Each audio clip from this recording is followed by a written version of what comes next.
मैं 25 साल की खूबसूरत जवान लड़की हूँ। अभी तक मेरी शादी नहीं हुई है।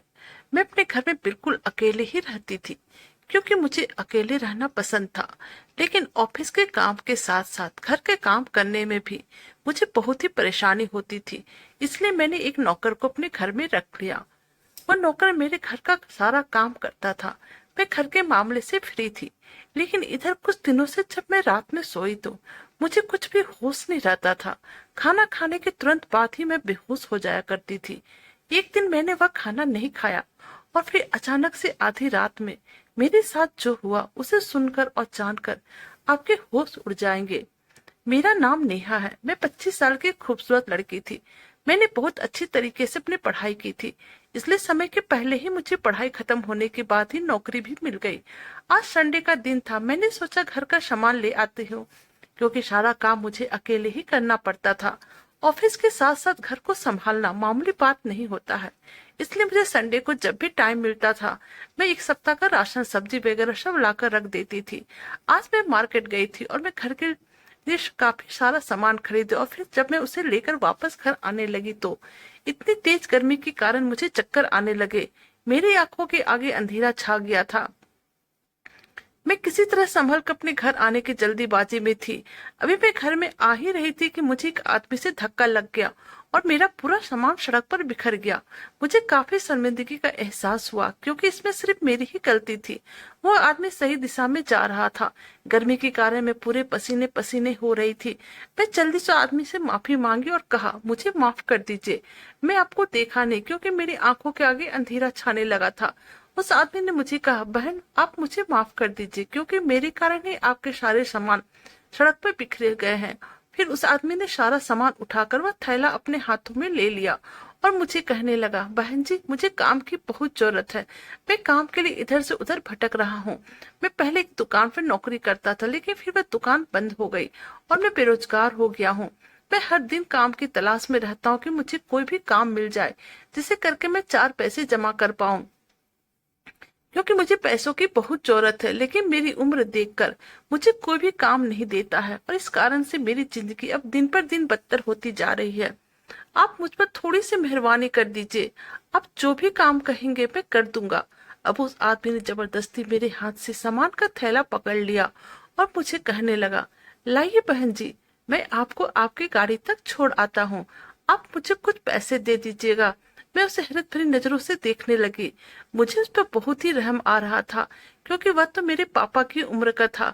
जाने उनकी ऐसी कौन सी मजबूरी थी जिस कारण उन्हें इस उम्र में नौकरी करने की जरूरत पड़ रही थी। क्योंकि वह आदमी बहुत ही अच्छे से बात कर रहा था और किसी अच्छे घर का लग रहा था।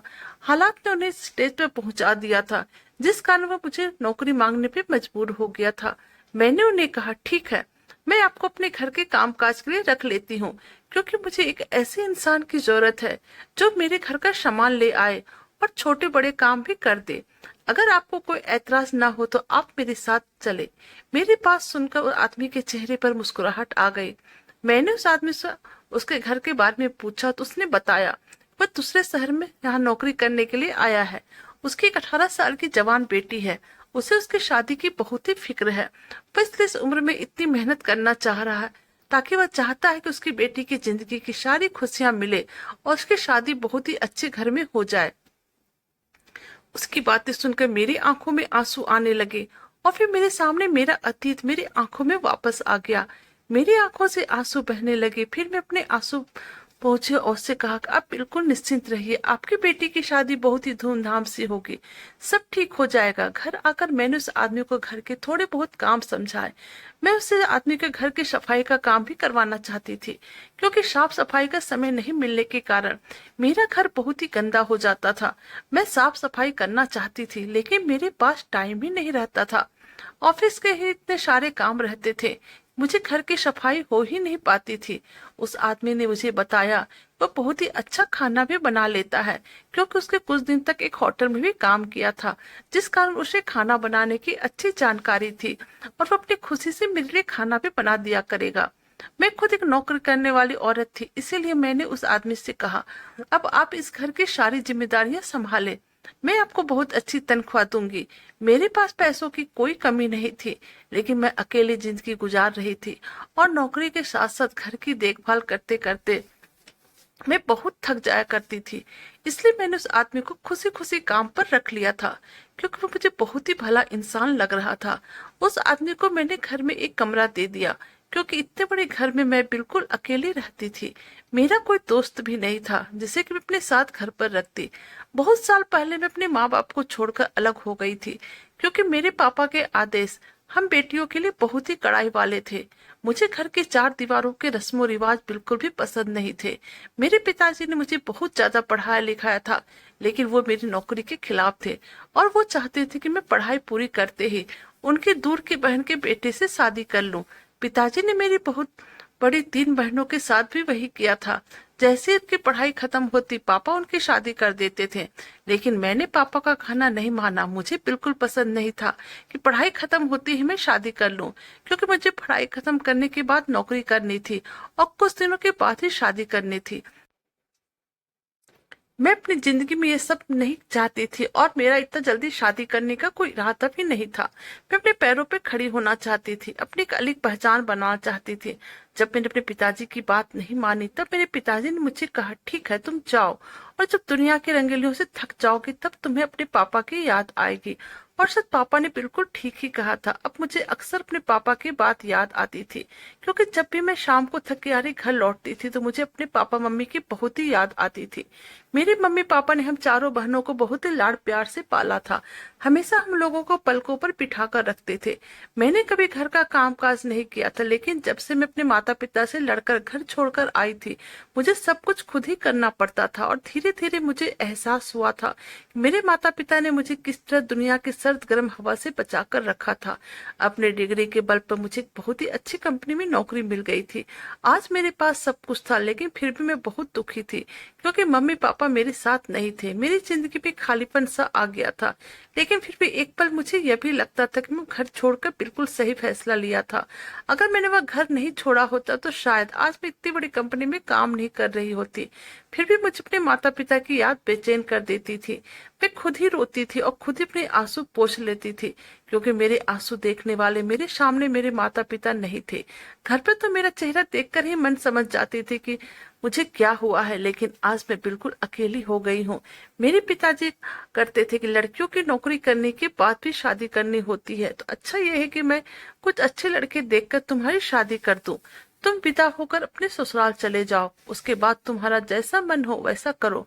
लेकिन मेरा यह सिद्धांत था, पहले मैं अपनी मेहनत के बल पर कुछ मुकाम हासिल कर लूं, उसके बाद ही शादी के बारे में सोचूं। मैं इतनी जल्दी शादी नहीं करना चाहती थी। घर छोड़ने के बाद मैंने अपने सारे सपनों को पूरा कर लिया था। ऑफिस से आने के बाद भी मैं सारा वक्त अकेले घर के कामों में उलझी रहती थी। मुझे आराम करने का वक्त नहीं मिलता था। कभी कभी तो मैं थक कर इस कदर चूर हो जाती थी, रात का खाना खाए बगैर ही बिस्तर पे गिरकर सो जाती थी। उस आदमी को रखने के बाद मैं घर की तरफ से बिल्कुल बेफिक्र हो गई थी, क्योंकि उस आदमी ने 2 ही दिन में घर की पूरी जिम्मेदारियों को समझ लिया था। अब वह पूरी ईमानदारी से घर का काम कर रहा था। वह घर के साफ सफाई के साथ साथ खाना पीना सभी कुछ संभाल लिया था। वह खाना भी बहुत ही अच्छा बनाता था। अब मैं हमेशा रात का खाना घर पर ही खाने लगी थी, वरना हमेशा रात का खाना मैं ऑर्डर करके ही बाहर से मंगवाती थी। हमेशा बाहर का खाना खाने के कारण मेरा हाजमा भी बराबर खराब रहता था। जिस दिन मैं खाना नहीं ऑर्डर करती थी, उस दिन फिर मैं भूखी सो जाती थी। सभी कुछ सही चल रहा था, लेकिन मुझे एक बात समझ में नहीं आ रही थी कि रात का खाना खाते ही मुझे ऐसी नींद आती थी कि मैं बिस्तर पर लेटते ही सो जाती थी और फिर सुबह सवेरे ही मेरी आंखें खुलती थी। उस आदमी के आने से मैं अपनी नींद को लेकर बहुत ही ज्यादा परेशान थी, क्योंकि मुझे पहले सारी रात बिस्तर पर लेटे रहने के बाद भी नींद नहीं आती थी। थकावट की वजह से मेरा सारा जिस्म दर्द करता रहता था। लेकिन उस आदमी के आने से मुझे बहुत ही आराम मिला था और अब मुझे बहुत ही अच्छी नींद आने लगी थी। अब 15 दिन बीत चुके थे, सब कुछ बहुत अच्छा चल रहा था। एक रात मुझे ऑफिस का कुछ काम निपटाना था, इसलिए मैंने खाना एक तरफ रख दिया और पहले काम करने लगी। थोड़ी देर में वह आदमी मेरे कमरे में आ गया। मैंने उसकी तरफ देखा और पूछा, क्या हुआ, इतनी रात को मेरे कमरे में क्यों आए हो? तो वह कहने लगा, मुझे लगा कि आपकी तबीयत ठीक नहीं है, इसलिए देखने के लिए चला आया, क्योंकि आपके कमरे की बत्ती जल रही थी। मैंने उस आदमी को कहा, नहीं मैं बिल्कुल ठीक हूँ, अपना काम कर रही हूँ, आप जाकर सो जाइए। वह आदमी अपने कमरे में चला गया। जब अपना काम खत्म करके मैं सोने लगी तो मेरे दिमाग में एक सवाल आया, यह आदमी इतनी रात तक क्यों जाग रहा है, जबकि वह तो मुझसे भी पहले उठा हुआ होता है ना। तब वह सोकर उठी तो पूरे घर की साफ सफाई कर चुका होता है और मेरे नाश्ते की तैयारी में लगा हुआ होता है। यही सब सोचते सोचते मैं कुछ देर बाद सो गई और हमेशा की तरह सुबह ऑफिस चली गई। लेकिन अब मेरे दिमाग में उस आदमी को लेकर बहुत सारे सवाल उठ रहे थे, क्योंकि मैं उस आदमी को बिल्कुल भी नहीं जानती थी और मैंने उस पर इस कदर भरोसा कर लिया था कि अब उसे मेरे घर की पूरी जानकारी हो गई थी। मुझे ऑफिस में पहले ही बहुत सारी परेशानियों का सामना करना पड़ रहा था और अब इस आदमी को लेकर भी मैं बहुत परेशान हो गई थी। वैसे तो ये आदमी बहुत ही अच्छे से बात करता था और दिल लगाकर घर का कामकाज करता था, मुझे उसने कोई परेशानी नहीं होने दी थी। लेकिन कल रात की बात ने मुझे कुछ उलझन में डाल दिया था। शाम को जब मैं घर वापस लौटी तो आदमी ने फौरन चाय बनाई और उसे मेरे कमरे में ले आया। मैंने उससे पूछा कि उसके घर वाले कैसे हैं, उसकी बेटी की शादी कब है। उस पर वह बताने लगा, उसके घर वाले गांव में है और उन्हें शहर आए कई साल गुजर चुके हैं। यह नौकरी करता है और एक साल में एक बार ही अपने घर का चक्कर लगाता है। उनकी बेटी की शादी 6 महीने बाकी है और उसको अपनी बेटी की शादी की तैयारी करनी है, इसलिए उन्हें पैसों की जरूरत है। मैंने उससे कहा, आपको जो करना है करे, मुझे जितना हो सकेगा आपकी बेटी की शादी के लिए आपकी मदद जरूर करूंगी। वह बहुत खुश हो गया और वहां से चला गया। अब मैं सोचने लगी कि ना जाने मैं इस आदमी को विश्वास करके ठीक कर रही हूँ या नहीं। मैंने सोचा कि मुझे एक बार इस आदमी को आजमा लेना चाहिए। मैंने आज रात को खाना नहीं खाया, बल्कि बीमारी का बहाना करके जल्दी सोने के लिए लेट गई। आंखें बंद करके काफी देर लेटी रही, लेकिन कुछ भी नहीं हुआ। फिर मैं सोच रही थी कि मैंने फालतू में एक अच्छे इंसान पर शक किया और न जाने क्या क्या सोच लिया। इतने में कमरे का दरवाजा खुला और वह आदमी कमरे में चला आया। मैं कमरे का दरवाजा लॉक करके सोने के लिए लेटी थी। उस आदमी ने घर की एक्स्ट्रा चाबी से मेरे कमरे का दरवाजा खोला था। अब तो मेरी सांसें रुक गई थी। इतनी रात को ना जाने मेरे कमरे में क्या करने आया था। मुझे सोता हुआ देखकर वह वापस कमरे से बाहर निकल गया और अब मेरी सांसों में सांसें वापस आई। लेकिन उस वक्त मेरे कदम तले जमीन निकल गई जब उस आदमी के पीछे एक ऐसा इंसान कमरे में आया जिसे मैं बहुत अच्छी तरह से पहचानती थी। मुझे यकीन नहीं आ रहा था वह इंसान आधी रात को मेरे कमरे में मौजूद हो सकता है। वह इंसान मेरे बिस्तर के करीब चला आया और मेरे पास बैठ गया। उसकी निगाहें मेरे शरीर पर थी। जैसे उसने मेरे चेहरे पर हाथ फेरा, मेरी जान निकल गई और मैं उठकर बैठ गई। मुझे जागता हुआ देखकर वह इंसान भी हक्का पक्का रह गया। शायद उसे यकीन था कि मैं गहरी नींद में सो रही हूँ। मैंने फौरन कमरे की सारी लाइट जला दी और शोर मचा दिया। वह आदमी तो मेरे घर में काम कर रहा था, वह भी फौरन मेरे कमरे में चला आया। मैंने गुस्से से उस आदमी की तरफ देखा तो नजरें झुकाए खड़ा था। मैंने आगे बढ़कर उस इंसान का कॉलर पकड़ लिया और उससे सवाल किया, वो इतनी रात को इस वक्त मेरे घर में क्या कर रहा है, जबकि मैं अच्छी तरह से जानती थी कि वह इंसान मेरे कमरे में क्यों आया है। जब मैं अपना घर छोड़कर नौकरी के लिए निकली थी तब मुझे अंदाजा हुआ था कि दुनिया में अच्छे लोगों के साथ साथ बहुत से बुरे लोग भी मौजूद हैं जो आपके लिए मुश्किलें खड़ी कर देते हैं, खासकर उस वक्त जब आपके सर पर आपके बड़ों का साया ना हो। मेरी नौकरी एक बहुत ही बड़ी कंपनी में लग गई थी, लेकिन वहां का मैनेजर जो मेरा बॉस था मेरे लिए एक मुसीबत साबित हुआ था। मैं जवान होने के साथ साथ बहुत ही ज्यादा खूबसूरत भी थी और यही बात मेरे लिए परेशानी बन गई थी। उसकी गंदी नजर हर समय मेरे ऊपर जमी रहती थी। वह मैनेजर मेरी खूबसूरती पर पूरी तरह से दीवाना हो गया था और अब उसने ऑफिस में मेरा काम करना मुश्किल कर दिया था। वह बहाने बहाने से मुझे अपने कमरे में बुलाता और मेरे करीब आने की कोशिश करता था। मैं जितना उससे बचने की कोशिश करती थी वो जानबूझकर उतना ही मुझे तंग करता था। जब मैं उसके कमरे में नहीं जाती तो वो खुद मेरे केबिन में चला आता था और मुझसे इस तरह की बातें करता था कि मैं शर्म से पानी पानी हो जाती थी। मैं जानती थी उसकी नीयत गलत है। एक दिन वो मुझसे कहने लगा वो मुझे बहुत ही अच्छा प्रमोशन दिलाएगा अगर मैं उसकी ख्वाहिश को पूरी कर दूंगी। मुझे अच्छी तरह मालूम था कि उसकी ख्वाहिश क्या होगी, इसलिए मैंने एक जोरदार थप्पड़ उसके चेहरे पे मार दिया। मैं सोच भी नहीं सकती थी कि इतनी बड़ी कंपनी में काम करने वाला मैनेजर इतनी घटिया सोच का मालिक होगा। मैं उसकी बेटी की उम्र की थी, लेकिन उसे फिर भी मेरे साथ इतना घटिया बातें करके कोई शर्म महसूस नहीं हुई थी। जैसे ही मैंने उसके मुंह पर थप्पड़ मारा, ऑफिस में हंगामा खड़ा हो गया और बात ऊपर तक चली गई। मैंने अपनी सफाई में कुछ कहने की कोशिश ही नहीं की, जबकि मैनेजर ने मेरे खिलाफ सभी को यह बताया कि मैं उससे प्रमोशन मांग रही थी, और जब मैंने उसे प्रमोशन देने से इनकार कर दिया तो मुझे बदनाम करने के लिए खेल रचाया। मैं उसके झूठ पर दंग रह गई थी। उस दिन के बाद मैं उस मैनेजर से दूरी ही रहती थी। कोई काम भी होता था तो मैं उसके कमरे में नहीं जाती और नौकरों से अपना काम करवाती। मैं बहुत सालों से उसे नजरअंदाज कर रही थी, क्योंकि मेरे लिए नौकरी बहुत ही अच्छी थी। लेकिन मैं नहीं जानती थी कि मैनेजर ने मेरा पीछा अभी तक नहीं छोड़ा था, बल्कि वह अभी अपनी बेइज्जती का बदला मुझसे लेना चाहता था। और आज आधी रात को अपने कमरे में मैनेजर को देखकर मेरी जान निकल गई।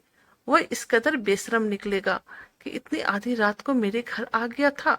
जब मैंने मैनेजर का कॉलर पकड़ा तो वह कहने लगा, मैंने जिस तरह से उसे पूरी कंपनी के सामने बेइज्जत किया था, वह भी मुझसे उसी तरह का बदला लेना चाहता था।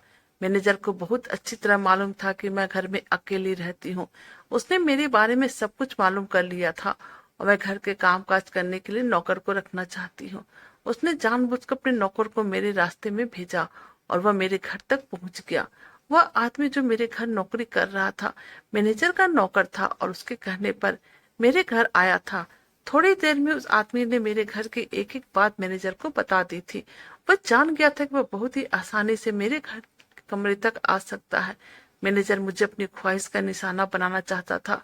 वह मेरे साथ अपनी हवस पूरी करना चाहता था ताकि वह मुझे सारी जिंदगी ब्लैकमेल करके अपने बिस्तर पे ले जा सके। लेकिन उससे पहले उसकी सारी हकीकत मेरे सामने खुल गई थी। मैनेजर एक 50 साल का शादीशुदा और 3 बच्चों का बाप था। वह तो मुझे बेइज्जत करना चाहता था, क्योंकि मेरे सर पर बाप का साया नहीं था और इसलिए उसने मुझे अच्छे से इस्तेमाल किया। आज मुझे एहसास हो रहा था कि मेरे पापा ठीक कहते थे कि बेटी अपने घर के 4 दीवारी में ही सुरक्षित होती है। मैंने उस आदमी की तरफ गुस्से से देखा और उससे कहा कि आप मेरे पिताजी के जगह थे। मैंने आप पर इतना भरोसा किया कि आपकी मजबूरी सुनकर आपको अपने घर ले आई। आपसे आपकी बेटी की शादी में मदद करने का वादा किया, लेकिन उसके बाद भी आपने मेरे साथ इतना बड़ा धोखा किया। उस आदमी ने अपनी नजरें झुका ली और कहने लगा। वो अपने मालिक के आगे आगे आगे मजबूर हो गया था। उसके मालिक ने उससे कहा था अगर वह मालिक का यह काम करेगा तो मालिक उनकी बेटी की धूमधाम से शादी करवा देगा, और वो अपनी बेटी को दुनिया की हर खुशी देना चाहता था। इसलिए वह बात मान गया था। लेकिन आज उन्हें एहसास हो रहा था कि अपनी बेटी की खुशियों के लिए उसने किसी और की बेटी का इज्जत का दाव पे लगा दिया था। मैनेजर ने अभी तक मेरी कोई फोटो नहीं खींची थी, इसलिए मैंने फौरन पुलिस को फोन करके बुला लिया और उसे पुलिस के हवाले कर दिया। और उस आदमी ने मुझसे माफी मांग ली थी। उन्हें अपने किराए किए पे पछतावा था। उसने कहा कि वह शर्मिंदा है, वो अपने मालिक की बातों में आ गया था, लेकिन वह दिल का एक अच्छा इंसान था। मैनेजर की गिरफ्तारी की खबर जब कंपनी में पहुंची तो उसे नौकरी से निकाल दिया गया और उस आदमी को भी मैंने अपने माता पिता के ही घर में नौकरी दे दी। मैं अपने माता पिता से पहली बार मिलने के लिए उनके घर जा रही थी। मैं उनसे मिलने के लिए बहुत ही बेचैन थी। मैं उनकी माफी मांगना चाहती थी, क्योंकि अब मुझे अच्छी तरह से समझ में आ गया था कि मैं कितनी गलत थी। पहले मुझे अपने माता पिता की बातें बहुत ही बुरी लगती थी, लेकिन अब मुझे पता चल गया कि कहीं न कहीं वह मुझसे ज्यादा जमाने की खबर रखते हैं। जब मैं अपने घर पहुंची तो मेरे माता पिता मुझे देखकर बहुत ही खुश हुए और मेरे पिताजी ने सब कुछ भूलकर उसे अपने गले लगा लिया। मैंने पिताजी को बताया कि मैं बहुत ही अच्छी नौकरी कर रही हूँ और अब मैं शादी करना चाहती हूँ। मेरी बात सुनकर पिताजी मुस्कुरा उठे और कहने लगे कि तुम्हारे जो भी हो लड़का पसंद आए हम तुम्हारी शादी उससे करवा देंगे। मैंने पिताजी से कहा कि मुझे सिर्फ नौकरी करने की ख्वाहिश थी, मैं किसी को पसंद नहीं करती और आप जैसा कहेंगे मैं वैसा ही उससे शादी कर लूंगी। पिताजी ने अपने पसंद से मेरी शादी एक लड़के से करवा दी जैसे मेरी नौकरी पर कोई ऐतराज नहीं था। मुझे समझ आ रहा था कि जिस औरत के सर पर किसी मर्द का साया नहीं होता, जमाना उसे लूटने के लिए तैयार रहता है। इंसान शादी के बाद भी अपनी ख्वाहिश को पूरी कर सकता है, और मैं भी नौकरी के करके अपनी ख्वाहिश पूरी कर रही थी। तो दोस्तों, कैसी लगी आपको हमारी यह कहानी, प्लीज हमें कमेंट कीजिएगा। अगर चैनल पे नए तो वीडियो को लाइक, सब्सक्राइब और शेयर कीजिए। Thank you.